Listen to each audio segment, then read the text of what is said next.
ni mana gi right kaka Rift Valley counties kata central counties ni gi right mar yudo ICT no.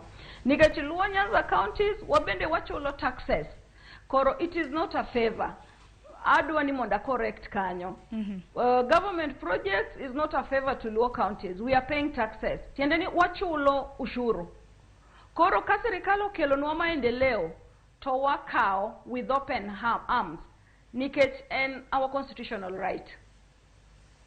Ero kama na inyawiji makari nyakoro mga jongo parni nyalo bedo kodwe twak makama kwa we ichien bende kioronwa ote magi lai mago ote machuo karia dek auchiel no mbui mar Facebook idwa Ramogi TV mana chiel ka chiel an bidi tudre koda mbui maga iyuda @Sharon Ongao kopogre gi weche maluoro kada mna weche mag lony manyasani waseloso kaluora gi Hasla Fund bende waseloso kada mana kaluora gi singo mopogore ma bende osechopi kata kamano ntiere moko kuom singo ma bende kilithulu man ndalo 100 ndalen kawuono prochiko chakre na jatend piny Kenya donjia peace mose chwalo mosengo chwalo nyaka kama osechope sani wach machielo ma bende odiochieng' manyore twak